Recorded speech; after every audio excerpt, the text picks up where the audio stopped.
Conectamos con el mundo. Estas son las noticias. Panorama de noticias.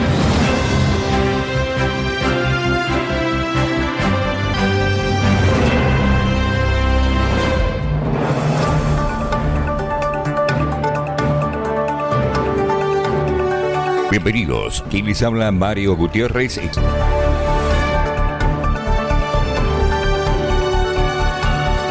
Principales titulares.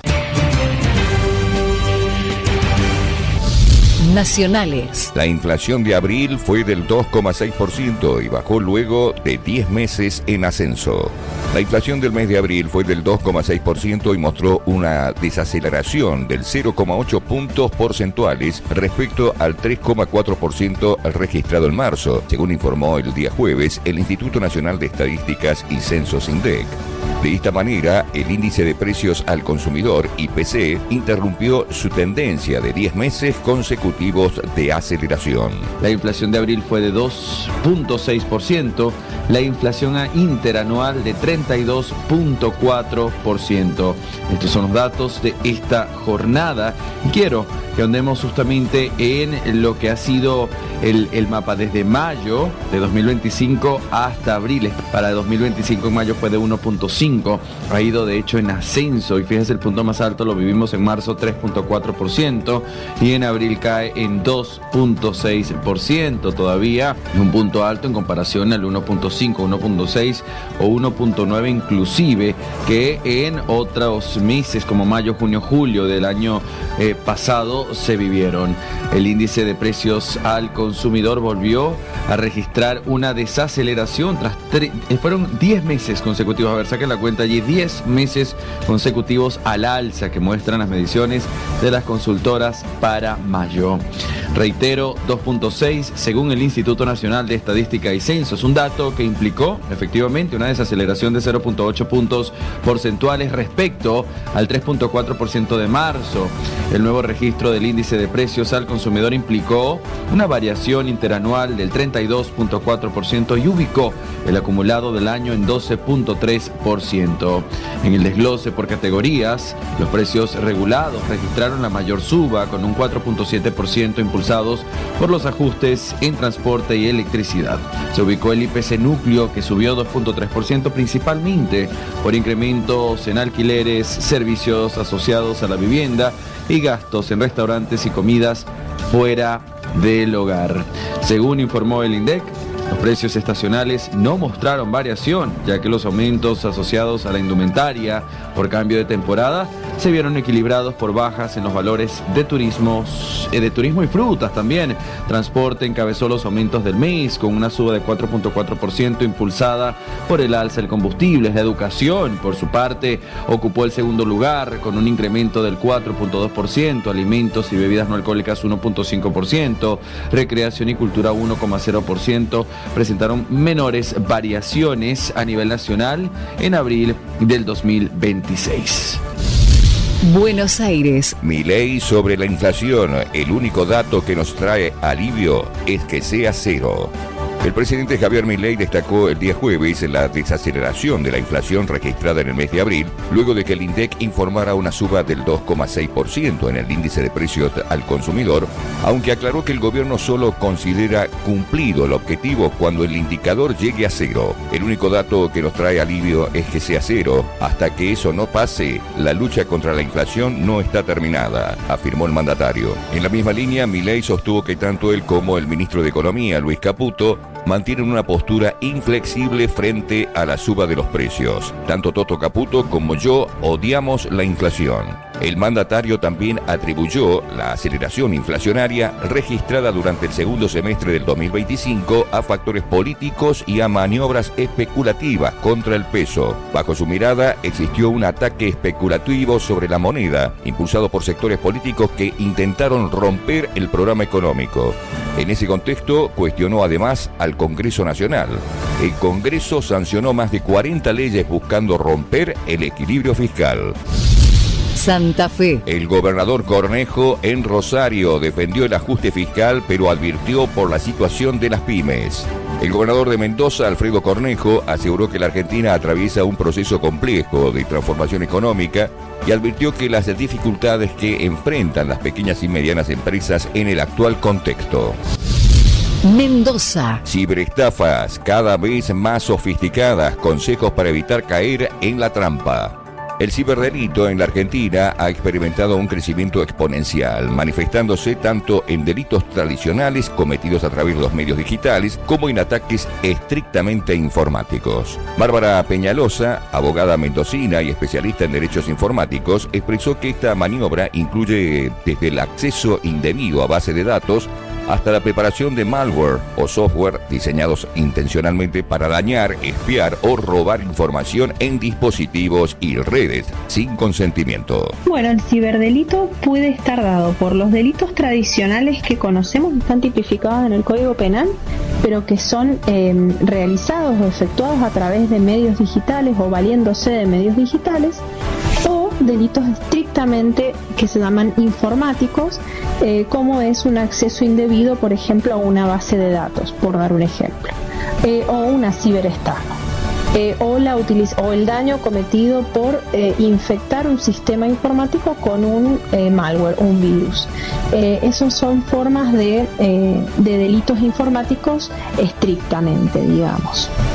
Distintos tipos o distintas formas de ataque, depende la complejidad del ataque, la facilidad de poder dar con el autor del delito.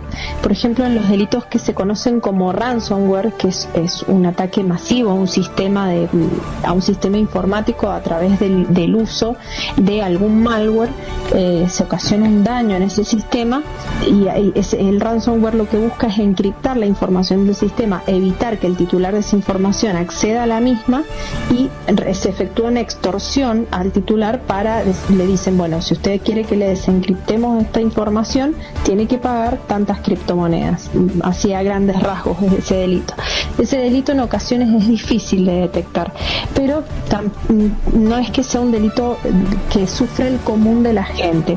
Después tenemos otras formas de delitos, por ejemplo, a través de fraudes bancarios, y que se utiliza un malware que son troyanos bancarios que se llaman, y realmente en casos que hemos llevado a la justicia acá en Mendoza, efectivamente a través de la pericia informática se ha detectado la existencia de este malware, y lentamente la justicia va pudiendo investigar estos delitos y va pudiendo dar con los con los autores de los mismos. Pero bueno, son casos que requieren cooperación, incluso interprovincial y en ocasiones internacional, en distintas jurisdicciones. Son investigaciones muy complejas, pero que paulatinamente van permitiendo que la justicia desbarate estas bandas que se dedican a estos tipos de delitos, y aplique la ley contra estos. De hecho, hasta hace poco, acá en Mendoza, en el sur de la provincia, desbarataron una banda que se dedicaba a realizar ciberestafas.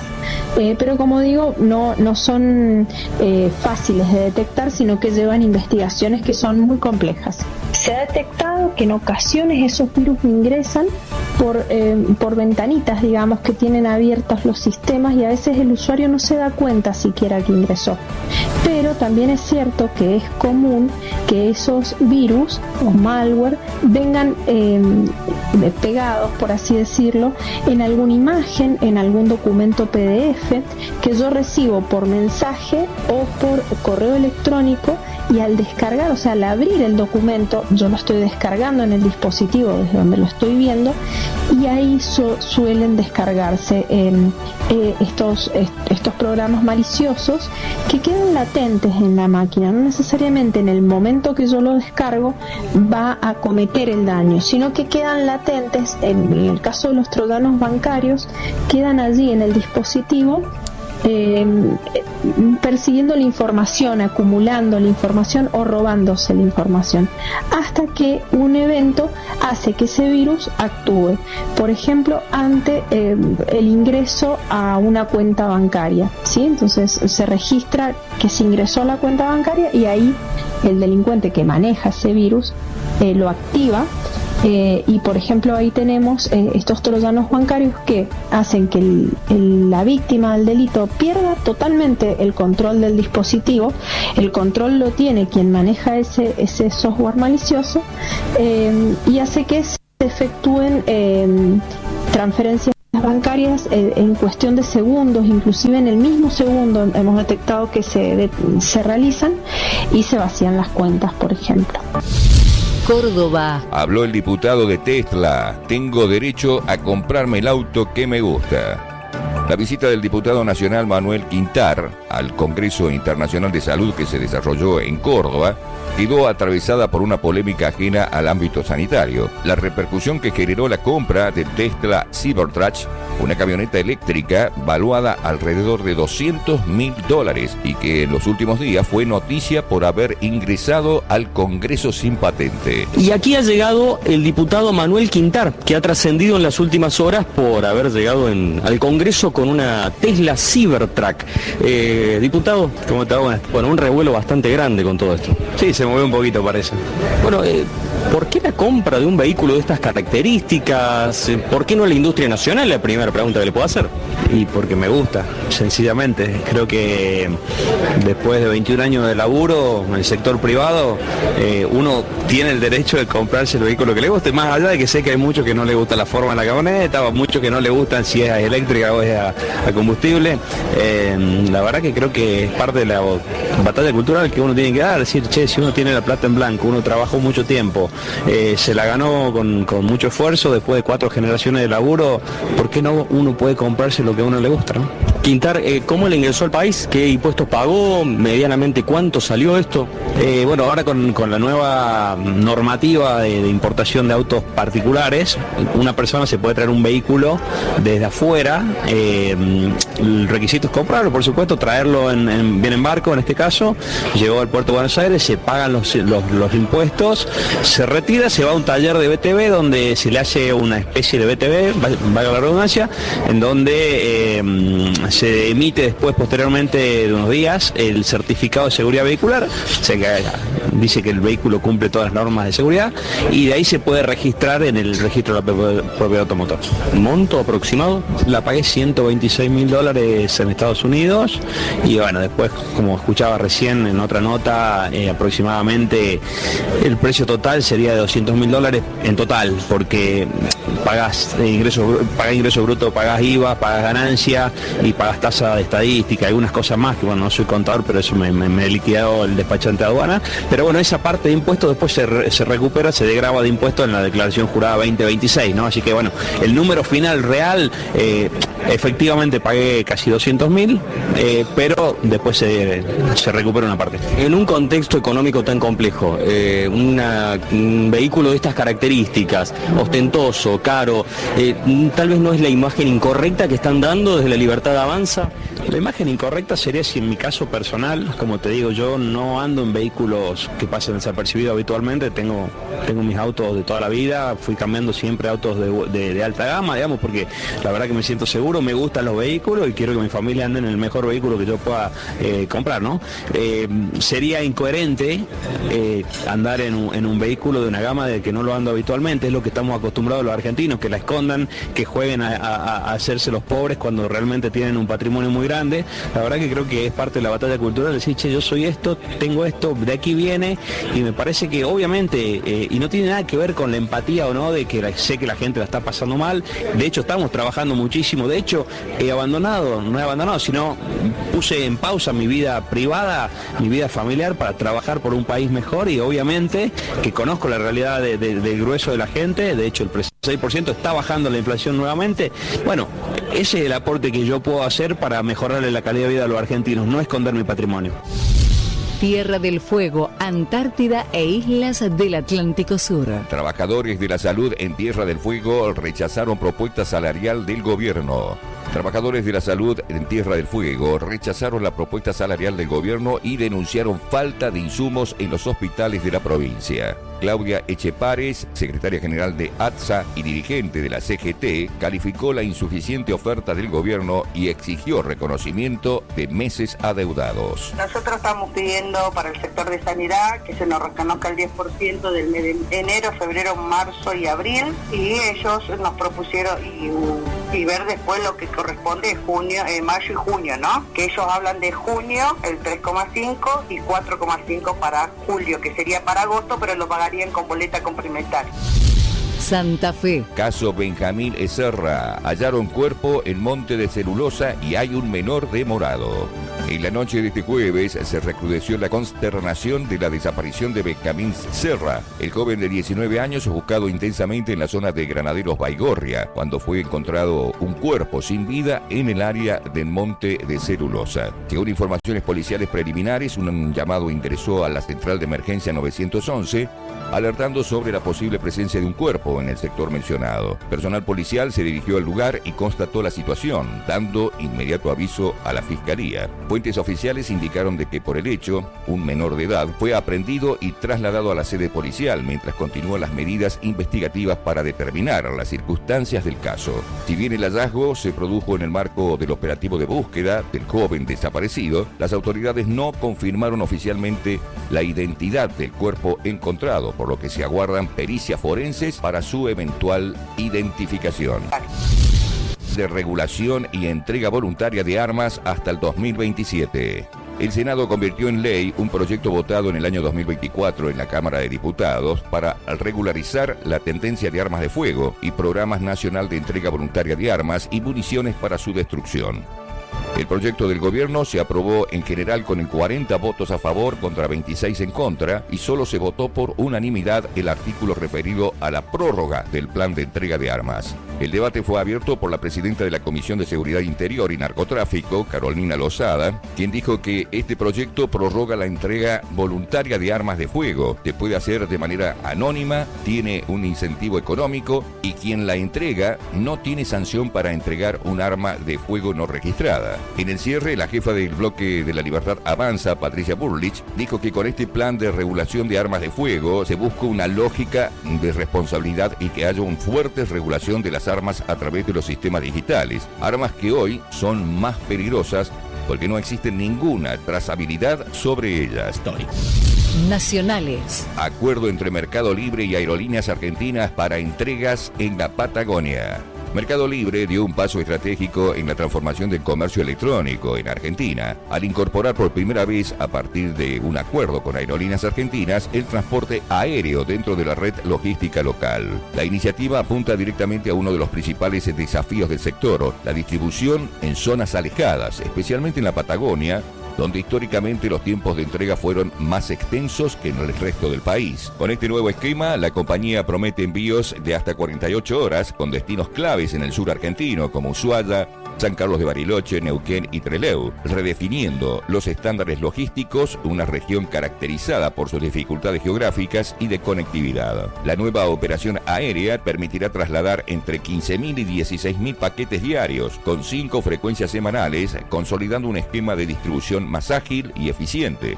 Esto implica un cambio sustancial en la experiencia de compras para miles de usuarios patagónicos que hasta ahora enfrentaban demoras significativamente mayores que en otras regiones. La Patagonia, debido a la gran distancia, condiciones climáticas y menor densidad poblacional, ha sido históricamente uno de los territorios más complejos para el desarrollo del comercio electrónico. Con esta expansión, Mercado Libre busca al reducir esa brecha y equiparar el acceso a bienes y servicios en todo el país.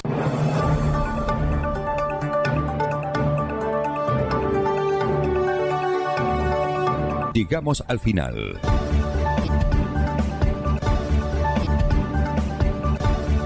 Tengamos que hacer la guerra recorriendo 15.000 kilómetros en velada advertencia a Taiwán, la isla nacionalista china sobre la cual su homólogo chino Xi Jinping le brindaba durante su visita a Pekín firmes declaraciones. De regreso de Pekín, Trump aseguró hace unas horas que había evocado el asunto taiwanés con su homólogo, pero que no había tomado ningún compromiso para venderle más armas con él sobre Taiwán, ni en un sentido ni en otro. Por lo demás, el presidente de Estados Unidos se jactaba sin más detalles de haber obtenido fantásticos acuerdos comerciales, cierre de comillas, avances económicos y una oferta de ayuda a China para desbloquear el estrecho de Hormuz en el Golfo Pérsico. Más temprano, la síntesis sobre la visita de Nerea Hernández, corresponsal y Beijing-Pekín. Más allá de las alabanzas cruzadas entre ambos mandatarios, las diferencias y tensiones también se han colado en estas reuniones. Pekín destaca en su balance que la cumbre entre Xi y Trump ha sido histórica y positiva, porque marca un nuevo paradigma de las relaciones entre China y Estados Unidos. Por su parte, Washington rescata el acogimiento en la capital china y las buenas perspectivas comerciales. Una comitiva de alto nivel empresarial sin precedentes marcaba las prioridades económicas y comerciales de Trump y parecía más una delegación de rescate corporativo. Los elogios de sus CEOs a la fortaleza de la economía china y al desarrollo tecnológico se alejaban de la habitual política estadounidense de calificar a China como amenaza y competidora desleal. A primera hora del viernes, Nerea Hernández, Pekín, la Cancillería china indicó más tarde que las dos superpotencias están de acuerdo para aplicar la totalidad de acuerdos comerciales existentes entre las capitales. Otro balance a continuación de Víctor Cortizo, experto en relaciones con China, profesor de Relaciones Internacionales en la Universidad Francisco de Vitoria, en España. Un balance positivo parcial con algunos movimientos comerciales relevantes, como la operación de Boeing o quizá los procesadores de Nvidia, con la presencia o el incremento de la compra por China de producto agrario americano, pero por otra parte los aranceles o los grandes temas políticos siguen en la mesa. Entonces cualquier cooperación entre ambos y acercamiento es muy positivo, pero yo creo que menos de lo que muchos, sobre todo en el lado americano, preveían de esta visita. China y Estados Unidos se han dado cuenta que la dependencia es brutal a pesar del desacoplamiento que han tenido en los últimos años, y también entender que tienen cierto rol de responsabilidad a nivel global. ولی بعد از اون ما مجدد پیام‌هایی را از طرف آمریکایی‌ها گرفتیم که مایل به ادامه Desde Nueva Delhi, en India, este viernes el canciller iraní Abbas Araghchi afirmó haber recibido mensajes de Estados Unidos en favor de una reanudación de negociaciones para detener la guerra en Oriente Medio, agregando que Irán está dispuesto a recibir ayuda de China para poner fin a la guerra.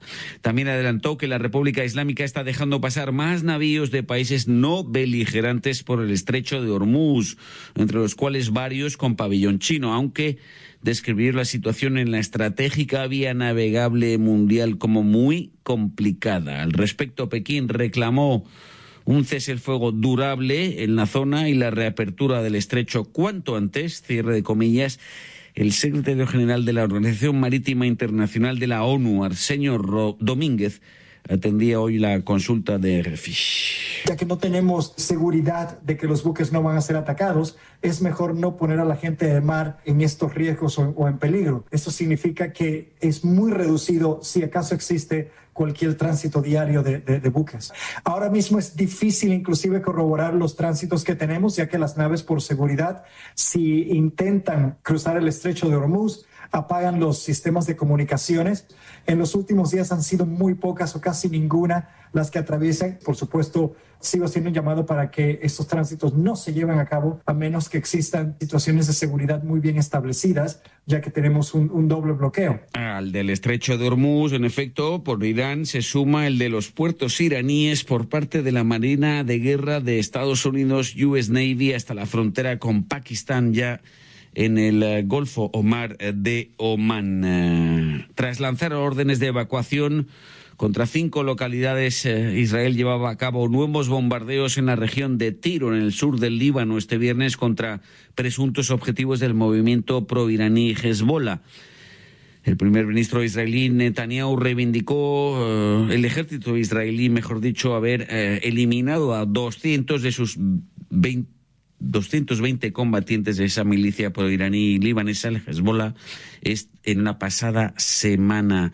Entre tanto, corría la segunda jornada de negociaciones bilaterales en Washington entre Líbano e Israel, oportunidad única para detener la guerra, estimó como coordinador humanitario de la ONU, A esta hora, los dos países convienen prolongar ese frágil cese el fuego durante 45 días. Precisiones, Yago Martín. Debía expirar el domingo, pero será prolongado 45 días, por muy frágil que sea, para permitir nuevos progresos en el diálogo bilateral israelo-libanés bajo la égida de Washington, según asegura el Departamento de Estado.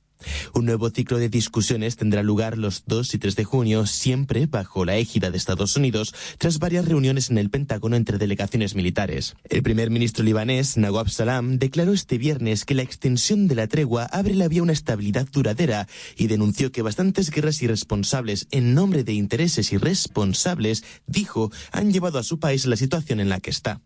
El Líbano exhorta a Estados Unidos a seguir presionando a Israel, pero el desarme total de las milicias libanesas proiraníes de Hezbollah continúa siendo un objetivo inalcanzable para el ejército libanés. De mayo, 10 de junio, en Colombia, la disidencia de la extinta guerrilla de las FARC, liderada por Iván Mordisco, al frente del Estado Mayor Central, es el guerrillero más buscado del país, anuncia una tregua para las elecciones presidenciales del 31 de mayo, en un contexto preelectoral y electoral marcado por altos índices de violencia, la crisis de seguridad más grave en el país en una década. Corresponsal Bogotá, media tarde, Diana Jayón. Mediante un comunicado difundido este viernes, las disidencias señalan que la suspensión de acciones ofensivas buscan garantizar condiciones de normalidad y tranquilidad durante la jornada electoral presidencial del próximo 31 de mayo. Sin embargo, el grupo armado aclaró que si se registran operaciones militares en su contra, se verán obligados a responder. De esta forma, dicho anuncio deja claro que este no representa un acercamiento a un posible acuerdo de paz formal ni a un cese definitivo de hostilidades más allá de las fechas fijadas. La noticia se da en un momento en el que ha aumentado el número de alertas ante posibles presiones armadas en regiones rurales de Colombia donde operan grupos ilegales. Para las autoridades colombianas, aunque el anuncio podría reducir riesgos de confrontación directa en algunos territorios, también podría interpretarse como un intento de influir en el ambiente electoral en plena campaña presidencial. Desde Bogotá, Colombia, este fue un informe de Diana Jayón. En Bolivia, el gobierno de Rodrigo Paz alcanza un acuerdo con miles de mineros que a vísperas se enfrentaban con antidisturbios en una protesta que paralizaba el centro de La Paz, sin detalles sobre el contenido. Más al sur, en Perú. La mafia del jurado y de la OMPE no quieren cansar, eso es parte del plan. El candidato ultraconservador, exalcalde de Lima, Rafael López Aliaga, volvía ayer a reconocer las preconclusiones del Jurado Nacional de Elecciones, a condenar que lo dan como insuperable tercer lugar de la primera vuelta de la elección presidencial.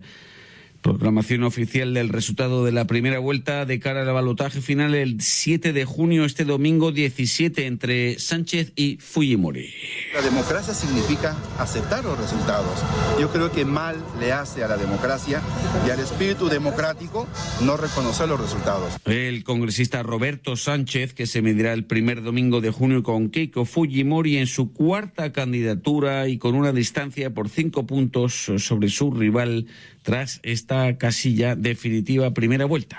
Ya que el Jurado Nacional de Elecciones ha dicho que el día domingo va a promulgar los resultados, dejemos entonces que el jurado finalmente nos ponga las condiciones, la fecha y la hora de los 3 debates. Mientras que la justicia de Estados Unidos trata de procesar al expresidente cubano, el nonagenario Raúl Castro, según CBS News, el jefe de la CIA viajaba ayer a La Habana para transmitir los cambios fundamentales requeridos en la isla por la Casa Blanca. Sin más detalles, es la primera visita a Cuba de un jefe de la CIA desde 1953, subraya la agencia Reuters, en medio de un bloqueo energético por parte de Estados Unidos prácticamente sin precedentes en 6 décadas de embargo, declarado el último ilegal por la ONU.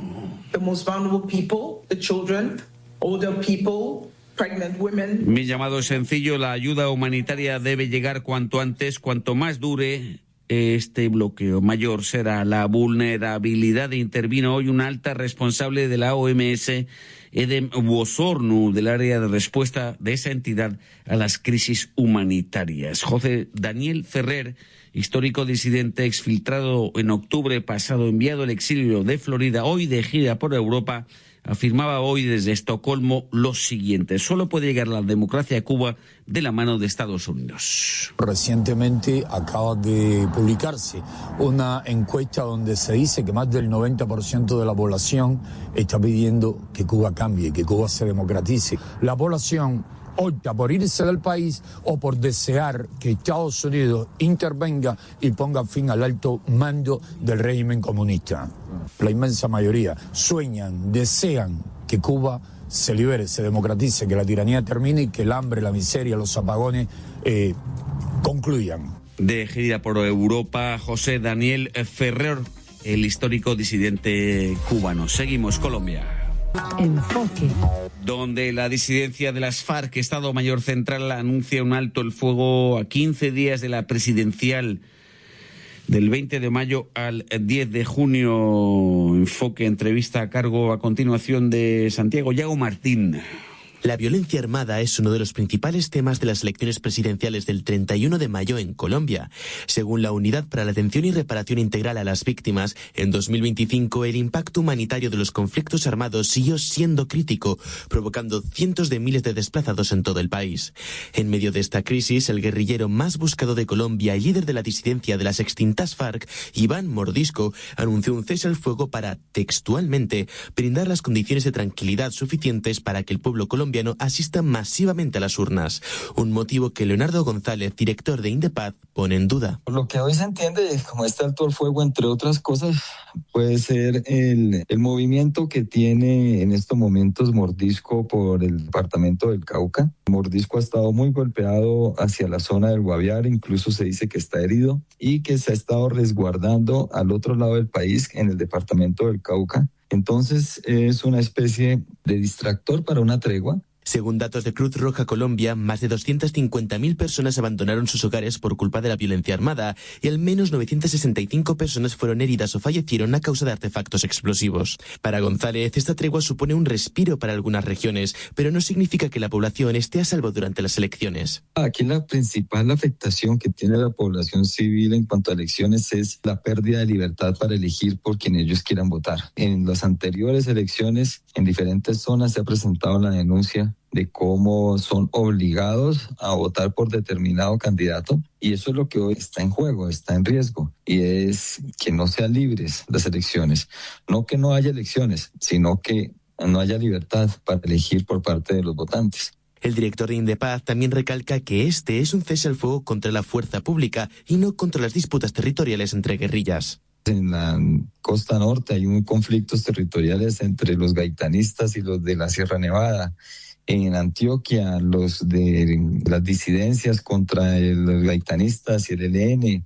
Por lo que tenemos son conflictos entre ellos. No existe una guerrilla en estos momentos que se esté disputando el poder contra el Estado o que tenga un alzamiento para pretender una toma del poder, y por lo tanto la gran mayoría de los enfrentamientos y combates se dan entre los grupos armados ilegales. El agosto pasado murió en un atentado el senador Miguel Uribe y actualmente los tres principales aspirantes a la presidencia han denunciado amenazas intimidatorias o de muerte. Entrevista con Indepaz a cargo de Diego Martín. Para este módulo Noticias de las Américas. Además, Estados Unidos anuncia que cumple un año ya sin liberar a inmigrantes clandestinos detenidos en la frontera sur con México.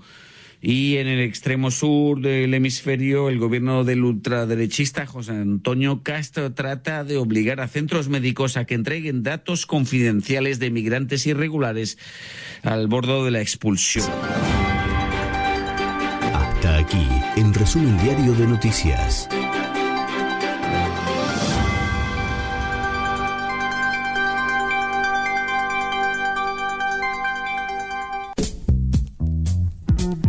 Esto está muy bueno.